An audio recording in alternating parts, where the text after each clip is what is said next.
नमस्कार, मी अभिजित खांडकेकर तुम्हा सगळ्यांचं स्वागत करतो आजच्या भागात. आपण पाहत आहात क्रिमिनल्स, चाहूल गुन्हेगारांची. आयुष्य म्हटलं की संकट अडचणी या आल्याच आणि याच अडचणींमधून मार्ग काढत माणूस आनंद गोळा करत जगण्याचा प्रयत्न करत असतो. मात्र या अडचणींचा आपण संकटात असल्याचा कोणी गैरफायदा घेऊन आपल्याला लुबाडण्याचा प्रयत्न केला, आपलं आयुष्य मातीमोल करण्याचा प्रयत्न केला तर? आजची ही गोष्ट अशाच काही दुर्दैवी लोकांची आहे ज्यांनी संकटामधून बाहेर येण्यासाठी कर्ज काढलं, पण त्यांना हे माहिती नव्हतं की या कर्जाबरोबर नेमकं कसं वादळ येणार आहे. पप्पा हे बघा. अरे वा वा वा, छान. कॉंग्रॅच्युलेशन बाबा. इतकी टॉप कॉम्पिटिशन असून सुद्धा किती छान मार्क्स मिळाले. Very good Anjali. पप्पाला पेढा भरू दे. गुड अंजली. Very good. तू का पण काय ग, एव्हरी इयर असा स्टडी करणार ना? Of course mummy. हो, आणि मोठी झाल्यावर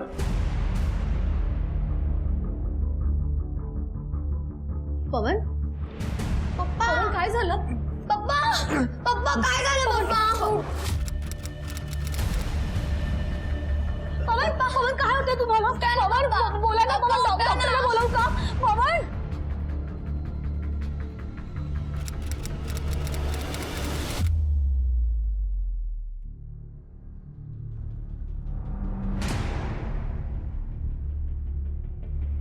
हार्टमध्ये ब्लॉकेजेस आहेत. कंडिशन क्रिटिकल आहे. टेन्शन नका घेऊ. तुम्ही त्यांना वेळेत आणलात म्हणून जीव वाचलाय तरी, पण ऑपरेशन करावं लागेल. तरी 10 लाख रुपये तरी होईल.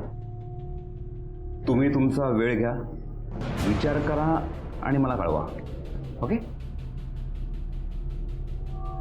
Have good day. आता इतके पैसे कुठून आणायचे? तुम्ही नका ना काळजी करू. तुम्ही कशाला टेन्शन घेताय? कुठून तरी करू आपण उभे पैसे. हवं तर कर्ज काढू ना. अगं आपल्याला कोण कर्ज देईल? एक सुचव का?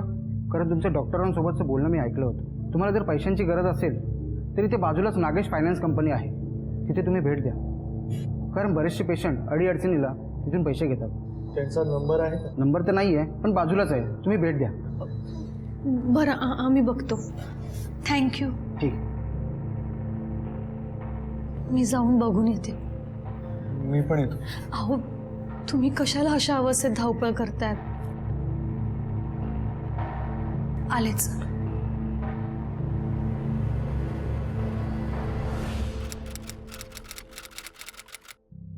माझ्या मिस्टरांचं ऑपरेशन करायचं होतं. 10 लाखाची गरज आहे. कुठे आहे तुमचे मिस्टर?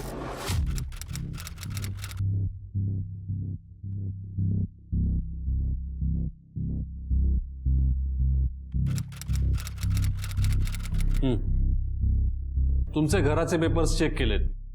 ठीक आहे, तुम्हाला लोन देऊ शकतो मी. पण व्याजाचा दर खूप जास्त आहे. हे बघा, आता मार्केटमध्ये जो रेट आहे तोच मी घेतो. बाकी तुमची मर्जी. नाही पण बघा, जर जाऊ द्या ना. जीवापेक्षा महत्वाचं आहे का? चालेल आम्हाला. ठीक आहे, मग इथे सही कर.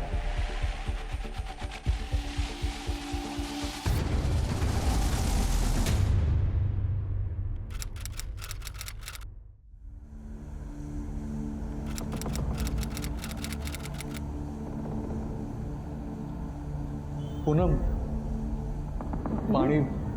हो आणते. तू हे जरा कंप्लीट कर. बाय. पवन, काय झालं आज? लवकर कसे काय आलात? नाही म्हणजे पुन्हा काही त्रास होतोय का तुम्हाला? आता आधीसारखं काम होत नाही आहे ग माझ्याकडून, म्हणून मला नोकरीवरून काढून टाकलंय ग. काय? तर या परिस्थितीमध्ये मला दुसरी नोकरी. ऐका ना, आता त्याचा विचार नका ना करू. पवनजी,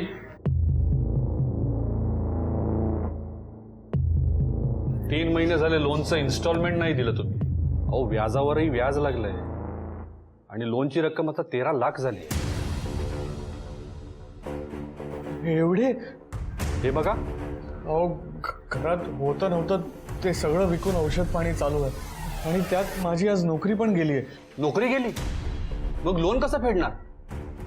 एक काम करा, हे घर विकून टाका आणि लोन क्लिअर करा काय? आणि बाकीच्या पैशातून दुसरी नोकरी मिळेपर्यंत घर चालवा. हो पण हे बघा, अहो दुसरी नोकरी मिळाली की ह्याच्याही पेक्षा मोठं घर विकत घ्या.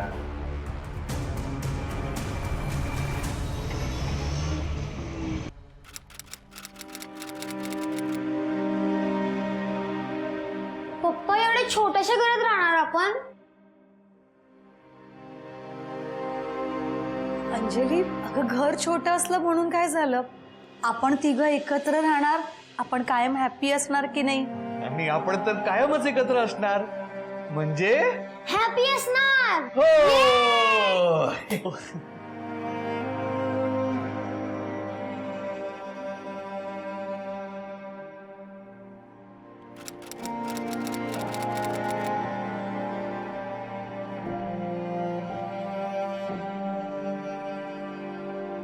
मिळाली नोकरी.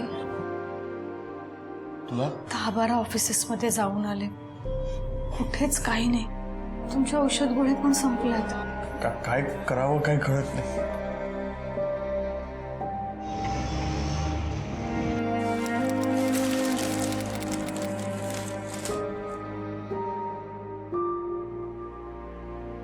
काय झालं? जोपर्यंत शाळेची फी भरत नाही तोपर्यंत शाळेत पाठवू नका असं सांगितलं.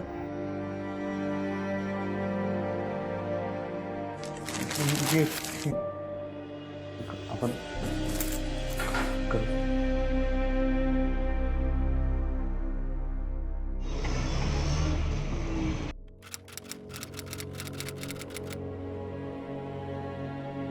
पुन्हा सकाळपासून काहीच खाल्लं नाही आहे ग.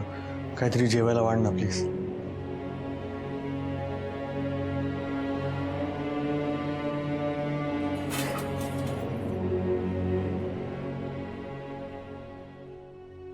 जेवढं काही बनवलं होतं त्यात अंजलीचं पोट सुद्धा नाही भरलं. अशी अर्धवट पोटी झोपली बिचारी.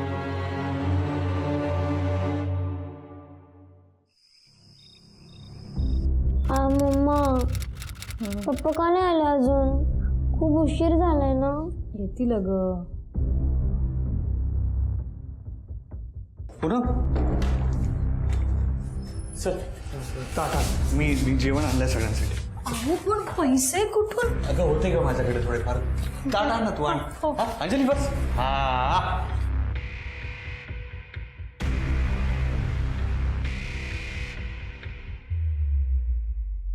मी बरेन. पहिला घास चिवताईचा, दुसरा घास अंजलीचा.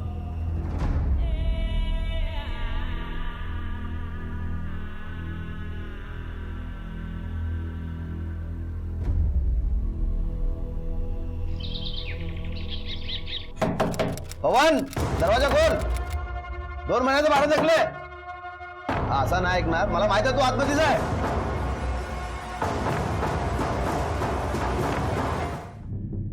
इकडे या जरा.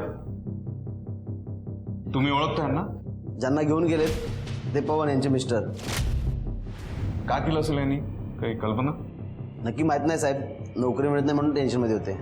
नाही कोणी यांचं कोणी नातेवाईक मित्र यांचं काही कॉन्टॅक्ट होतोय का बघा आणि सगळी डिटेल्स काढा. ओके.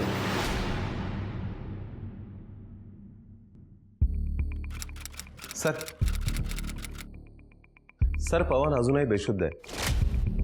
हा पण एक पॉझिटिव्ह गोष्ट आहे. तो ट्रीटमेंटला रिस्पॉन्ड करतोय. गुड. सर आणि पूनम आणि अंजलीचे पोस्टमॉर्टम रिपोर्ट आले.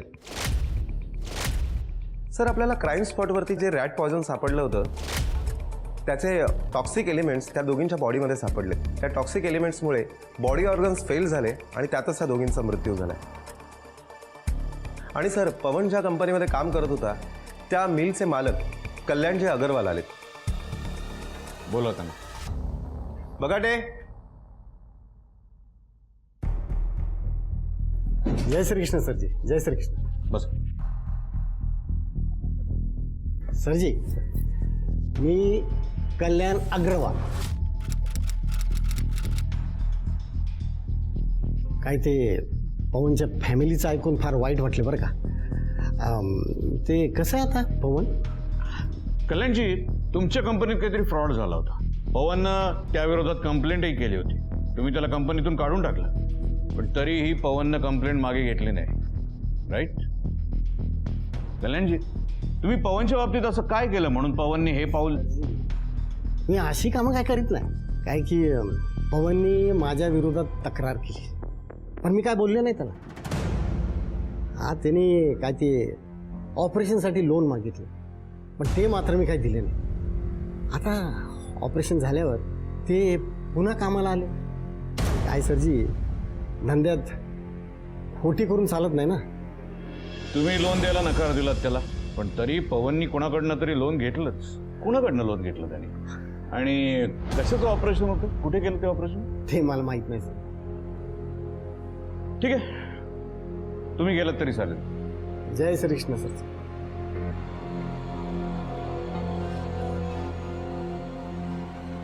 नायगोडी, याच्यावर लक्ष ठेवा. ओके.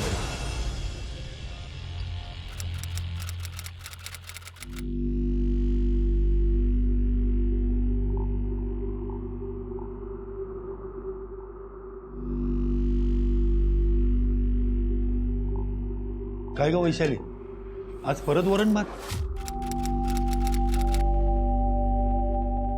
अगं, माझं ऑपरेशन झालंय. डॉक्टरांनी मला सांगितलं साधं खायला. तुम्ही खायचं ना मस्तपैकी मसालेदार. बाबा, तुम्हाला पथ्य पाणी असताना आम्हाला चमचमीत खायला नको वाटतं. आणि म्हणूनच आम्ही सगळ्यांनी ठरवलं की तुम्ही पूर्ण बरे होईपर्यंत आम्ही पण साधं जेवण जेवू.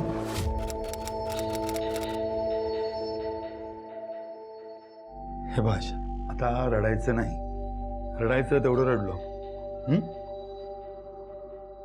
केतकी, अगं जेवायला येते ना? अहो, बिचारी कॉलेज पार्ट टाइम जॉब करून थकून जाते, आणि काल तर कामाचा भार एवढा होता की रात्रभर काम करत बसली होती. अनेसा सुट्टी आज, म्हटलं करू दे आराम, म्हणूनच मी उठवलंच नाहीये तिला सकाळपासून. नाही, बरोबर आहे, पण सगळेजण एकत्रच जेवायला बसलो असतो ना. थांब, मी बघतो.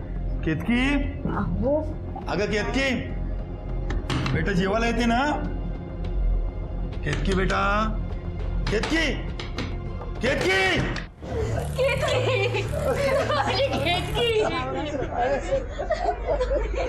सांभाळ. मला माहिती आहे योग्य वेळ नाहीये चौकशी करण्याची, पण तरी पण सांगा की तुमच्या मुलीने असं का केलं असेल? तिला काही प्रॉब्लेम होते, काही टेन्शन्स होते, कधी काही तिने डिस्कस केलं होतं तुमच्या बरोबर? मला काहीच माहित नाही केतकीने असं का केलं.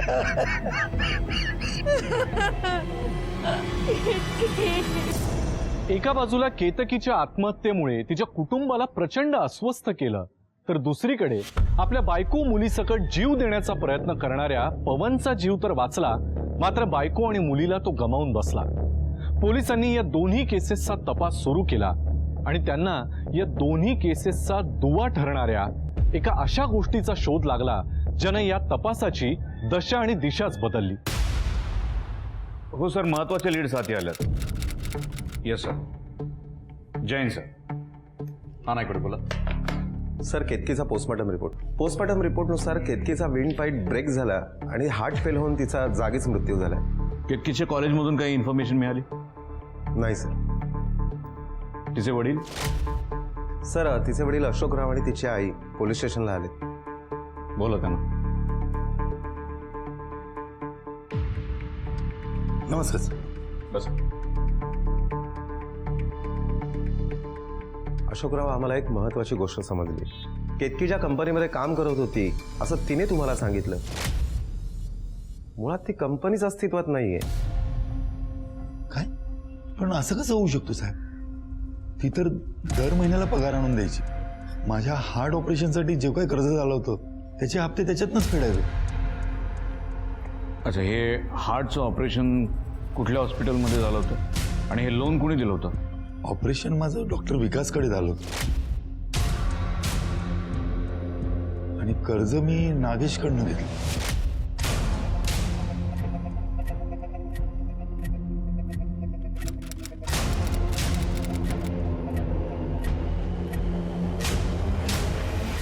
गाडी तुमची? नाही, माझी नाही आहे. एकाने कर्ज घेतलं होतं, परत दिलं नाही म्हणून गाडीत उचलून आणली त्याची. ते काय तंबाखू आता गोड सुपारी आहे. बघून दे. बोल आता. पवन आणि अशोक दोघांनाही कर्ज मी दिलं होतं. पवन कर्जाचे हप्ते चुकवू शकला नाही म्हणून मग त्यांनी घर विकलं आणि लोन क्लिअर केलं. बात खतम. आता त्याच्या फॅमिलीने आत्महत्या का केली हे मी कसं सांगणार? राहिला प्रश्न अशोकचा. तो कर्जाचे हप्ते वेळेवर देतो, पण त्याच्या मुलीने आत्महत्या का केली हे मला नाही माहिती.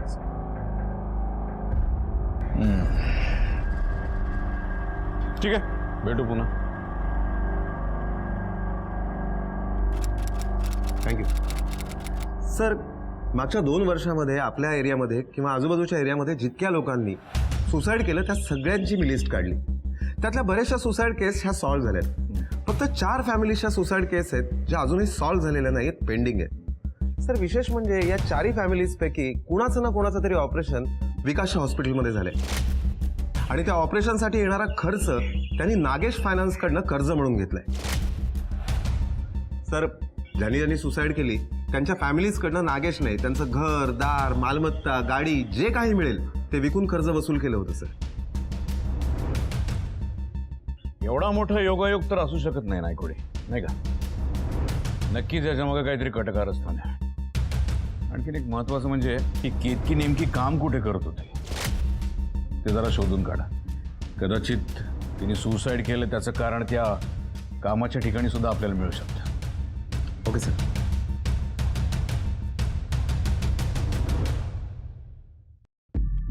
डॉक्टर, ज्यांनी सुसाईड केलं त्या तुमच्या पेशंटची ट्रीटमेंट चालू असताना त्यांनी तुम्हाला काही सांगितलं? मग त्यांना आत्महत्या करावीशी वाटतीये, त्यांना डिप्रेशन आहे, ते टेन्शनमध्ये आहेत? कसं आहे सर, हॉस्पिटलमध्ये येणारा प्रत्येक पेशंट हा तब्येत आणि पैशाकडून थोडा टेन्सच असतो. हां, आम्ही त्यांचं शक्य होईल तेवढं काउन्सिलिंग करतो, त्यांना धीर देण्याचा प्रयत्न करतोच ना. ठीक आहे, तुम्हाला जर काही विशेष माहिती मिळाली किंवा आम्हाला काही सांगावं असं वाटलं तर आम्हाला लगेच कॉल करा. नक्की सर. थँक्यू.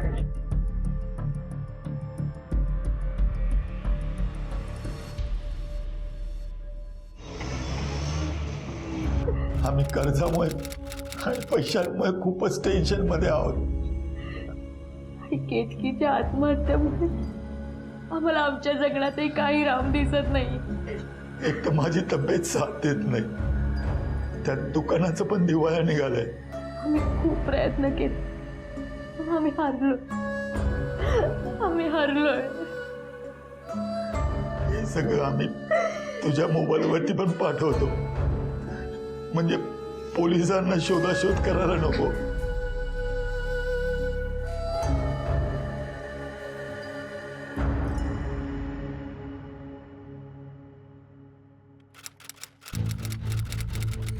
पवन, नेमकं काय झालं होतं? तुम्ही तिघांनी स्वतः विष घेतलं की कोणी तुम्हाला विष पाजलं होतं बळजबरीनं, का कोणी तुमच्या नकळत तुमच्या जेवणात विष टाकलं होतं?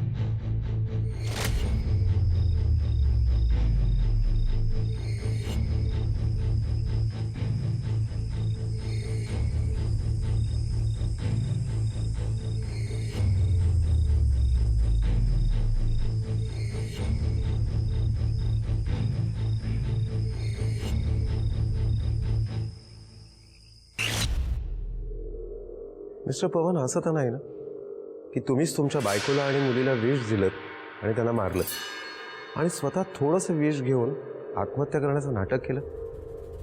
नाही म्हणजे अशा केसेस घडल्यात म्हणून विचारतो. तर मी माझ्या बायकोला आणि मुलीला का मारेन? आमच्यावर फार वाईट परिस्थिती आली होती.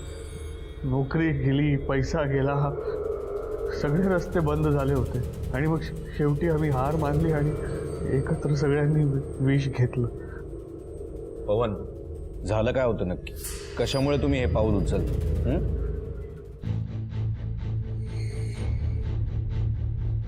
पवन प्लीज थांबा थांबा प्लीज जरा तुम्ही बाहेर थांबा. Okay take care.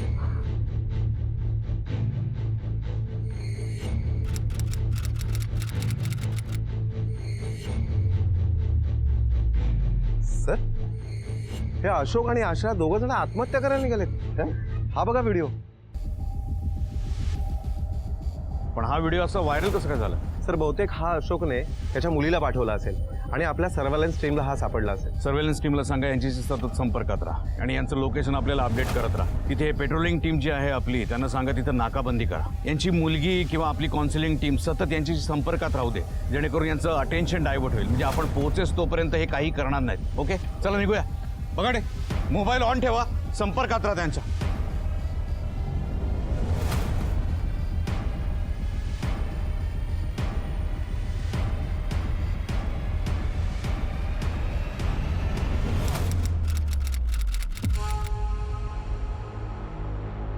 वैशालीचं काय होईल? देवा हे सगळं बघून घे. आता आपल्याकडे दुसरा कुठलाच पर्याय नाही.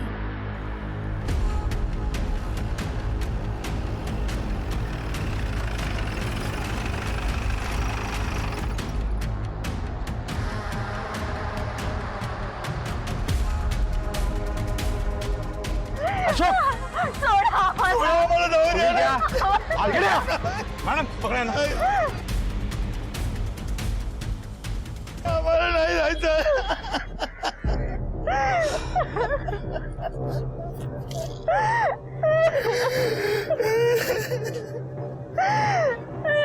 पाणी घेऊन ये. काय चाललं हा? सुसाईड काय झालंय काय सांगा? माझ्या हार्टच्या ऑपरेशनसाठी खूप खर्च झाला.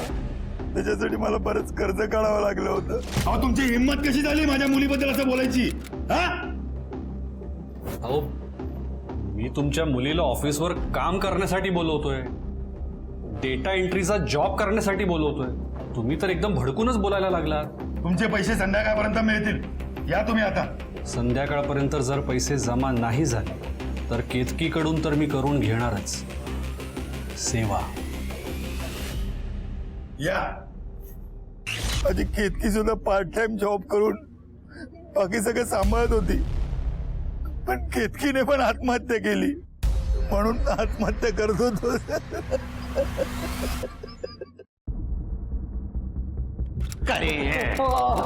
डॉक्टर विकासी तुझ्या बरोबर सामील आहेत तुला.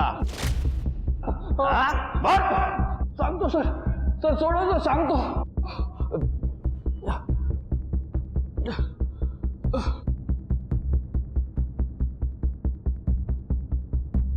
बोल. सर अडचणीत असणाऱ्या पेशंटची लिस्ट डॉक्टर विकास मला देतात आणि मग मी त्या पेशंट्सना कर्ज देतो. बदल्यात डॉक्टर विकास यांना मी कमिशन देतो sir. Excuse me sir. Hello, Solapur police स्टेशनमधनं PSI सतीश नायकोडे बोलतोय.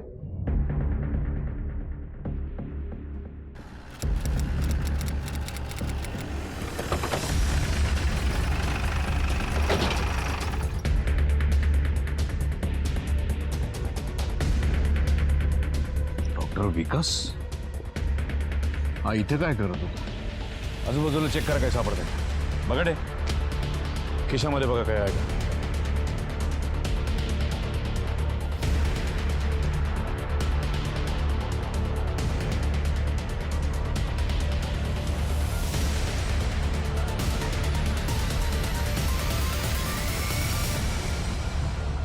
सर मोबाईल फोन मिळाला. फोन लॉक आहे सर. सायबर सेलला पाठवून द्या. त्यांना अनलॉक करायला सांगा म्हणजे आपल्याला काहीतरी क्लू मिळाला याच्यातून. सर हे पाकिट सापडले. ते काय तंबाखू आता गोड सुपारी आहे. फेकून दे. खाली बसून. नायकोडी नागेशचा आजचा CDR इमिजिएट मागून घे. Okay sir. आणि बॉडी पोस्टमॉर्टमला पाठवण्याची व्यवस्था करा.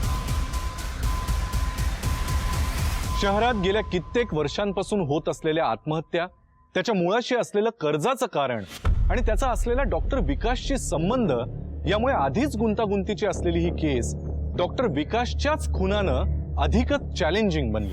केतकी पार्ट टाइम जॉबच्या नावाखाली नेमकं काय करत होती? पवननं आपल्या कुटुंबासह केलेला आत्महत्येचा प्रयत्न हा त्याच्यावर असलेल्या कर्जाच्या बोजामुळे होता की आणखीन कुठल्या कारणामुळे? पोलिसांनी या सगळ्याचा तपास करायला सुरुवात केली आणि त्यांच्या समोर काही अशा गोष्टी आल्या ज्यानं सगळे चक्रावून गेले. सर, डॉक्टर विकास यांचा पोस्टमॉर्टम रिपोर्ट आलाय. सर, पोस्टमॉर्टम रिपोर्टनुसार त्यांची डेथ झाली आहे. डेथची वेळ साधारण 11च्या सुमारासची आहे. सर, आणि डॉक्टर विकास यांच्या डेड बॉडीजवळ जी आपल्याला सिरिंज सापडली होती. नागेश, डॉक्टर विकासचा खून झाला त्याच्या आधी तुझं आणि त्यांचं फोनवर बोलणं झालं होतं. हा तुझा कॉल डिटेल्सचा रिपोर्ट. काही विशेष नाही हो सर. अच्छा, नागेश, तू म्हणतोस तू विकासचा खून नाही केला, पण जिथे विकासचा खून झाला तिथे आम्हाला हे रॅपर मिळालं. तू खातो ना ते पान सुपारी, हा? आणि तुझा मोबाईलही त्याच वेळी तिथे लोकेट झाला. तुला काय वाटतं, डॉक्टर विकासचा खून कोणी केला असेल? मला नाही माहित हो सर. नायगुडी, याचे फिंगरप्रिंट्स घ्या. या पान सुपारीच्या रॅपरवर असलेले फिंगरप्रिंट्स आणि त्या सिरिंजवर असलेले फिंगरप्रिंट्स दोन्ही टॅली करून बघा. Okay sir. घेऊन झालंय. चल, होट.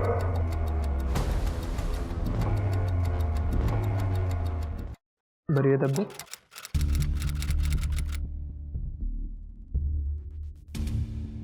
कशी तब्येत आता? बरी आहे.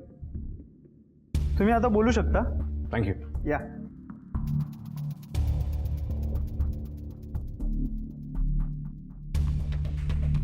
तुमची तब्येत तर बरी नाही ना पवन? थकवा आलाय, तुम्हाला चालताही येत नाही धड. मग सकाळी उठून तुम्ही बाहेर कुठे गेला होतात, तेही कोणाला न सांगता? खिडकीतून? सर, बायकोची आणि मुलीची खूप आठवण येत होती आणि इथे खूप सफोकेट होत होतं, म्हणून मी जरा मोकळ्या हवेत गेलो होतो. इकडे मेन गेटनी जायला दिलं नसतं म्हणून मी खिडकीतून गेलो. आणि गुपचूप जाऊन डॉक्टर विकासचा खून केला? नाही, मी विकासचा खून नाही केला. खोटं बोलू नकोस पवन. नागेशने डॉक्टर विकासला बरेच मेसेज केले होते महिलांसंदर्भात. त्यातला एक मेसेज होता, पू हातातून निसटली, पू नाही म्हणाली. ती पू कोण? पू म्हणजे तुमची मिसेस पूनम, तीच ना? तिच्या संदर्भातच हे मेसेज होते ना?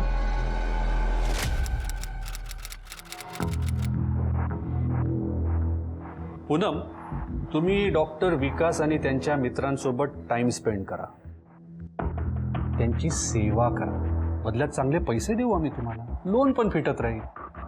लोक त्यांच्या मेहनतीचा एखाद्या स्किलचा वापर करतात, तसाच तुम्ही तुमच्या सौंदर्याचा वापर करा. नागेश, चालते वा इथून, निघा.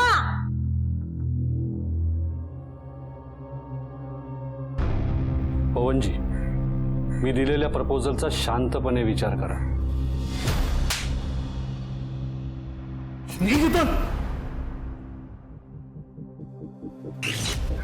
आणि मग आम्ही चाळीत राहायला गेलो. पैशांचं टेन्शन खूप वाढत चाललं होतं. पण मी खरं सांगतोय सर, मी विकास खून नाही केला. Yes, sir. Thanks for the information, sir. Sir, I'll share with my colleagues. Thank you, sir. Bye-bye, sir. Yes. Sir, विकासच्या डेड बॉडी जवळ जी आपल्याला सिरिंज सापडली होती त्याच्यावर फक्त विकासचेच फिंगरप्रिंट सापडले, दुसऱ्या कोणाचेच फिंगरप्रिंट सापडले नाही. हा त्याचा report. Sir, no more leads about syringe.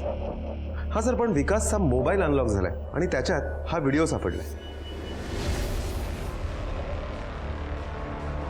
त्यांच्या आजाराची भीती दाखवून नसताना सुद्धा ऑपरेशन करायला लावायचो. त्यासाठी नागेशकडून लोन घ्यायला लावायचो आणि त्यातून कमिशन घ्यायचो. जे जे पेशंट लोन फेडू शकत नव्हते त्यांच्या घरातल्या सुंदर बायका मुलींना सिक्रेट सेक्स वर्क म्हणून दाखवून पैसेवाल्या कस्टमरकडून पैसे घ्यायचो. आणि जे पेशंट नाही म्हणायचे. सर याचा अर्थ सरळ आहे की विकासला कोणी मारलं नाहीये, तर त्याने ह्या भीतीपोटी आत्महत्या केली. व्हिडिओ नीट चेक करा नायकोडे. हा व्हिडिओ फ्रंट कॅमेऱ्याने घेतलेला नाहीये, बॅक कॅमेऱ्याने घेतला. म्हणजे कोणीतरी या विकासला असं समोर बळजबरी बसवलं आणि शूट केलं. त्याच्यानंतर त्या सिरिंजवरचे फिंगरप्रिंट्स पुसले आणि विकासचे फिंगरप्रिंट्स त्याच्यावरती उमटवले. म्हणजे विकासचा कोणीतरी खून केलाय. एक्झॅक्टली. आणि दाखवलंय की ही आत्महत्या आहे. नायकोडी, हा खून जिथे झाला त्याच्या आसपासच्या एरियामध्ये जेवढे मेडिकल शॉप्स आहेत तिथे चेक करा, अशी सिरिंज कुणी विकत घेतली का?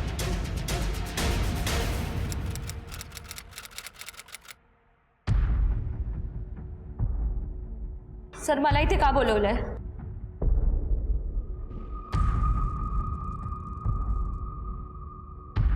वैशाली, याला ओळखतेस? नाही सर, मी नाही ओळखत. ओके, घेऊन नायकोडी.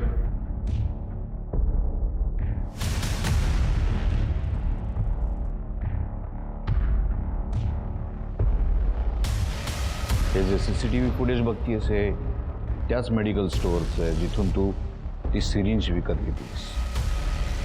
तुझा मोबाईल तिथे नेला नव्हतास. तुला वाटलं आम्ही तुला ट्रॅक करू शकणार नाही, पण या CCTV फुटेजमध्ये तू कॅद झालीस. त्या माणसाला तू ओळखायला नकार दिलास, पण त्याच माणसाकडून तू गन विकत घेतलीस. तू ज्वेलरी डिझायनिंगचा कोर्स करतोस. डॉक्टर विकासच्या बॉडीमध्ये सापडलं. नायकोडी, ते दुसरं फुटेज दाखव. वैशाली, हे त्यावेळेचं फुटेज आहे ज्यावेळी विकासचा खून झाला.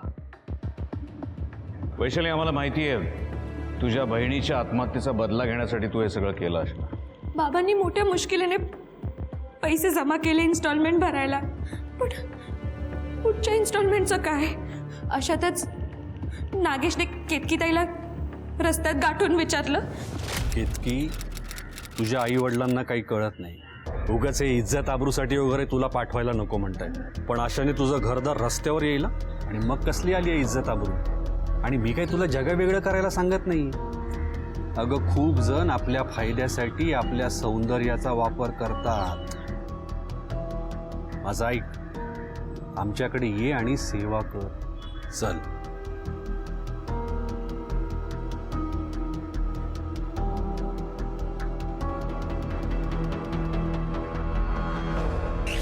फक्त नागेश आणि डॉक्टर विकासच नाही तर त्यांच्या इतर मित्रांबरोबर सुद्धा ताईला झोपावं लागलं. अशातच ताईने फ्रस्ट्रेट होत आत्महत्या केली. म्हणून मी ठरवलं ताईवर झालेल्या अन्यायाचा बदला घ्यायचा. गन विकत घेतली. पब्लिक फोन मधून डॉक्टर विकासला कॉल लावला. हॅलो, डॉक्टर विकास, हा बोलतोय. केतकीच्या आत्महत्याला तुम्ही जबाबदार आहात हे सिद्ध करणारा व्हिडिओ मला सापडलाय. 5 लाख घेऊन या आणि व्हिडिओ घेऊन जा, नाहीतर मी पोलिसांना दाखवेन. ॲड्रेस मी तुम्हाला मेसेज करते. पैसे घेऊन या.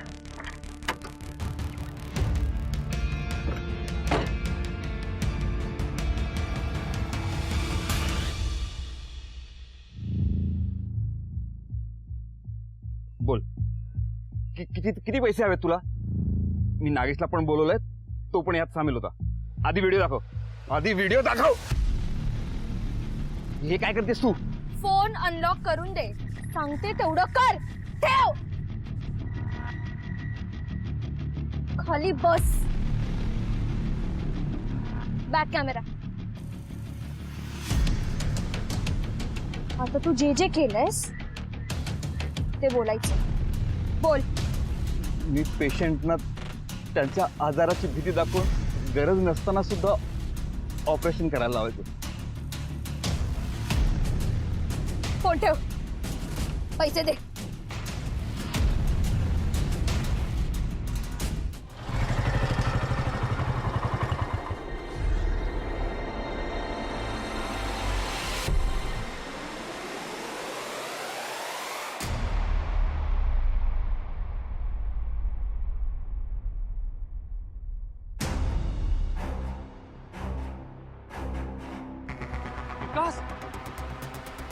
डॉक्टर विकास उद्या काय झालं डॉक्टर विकास?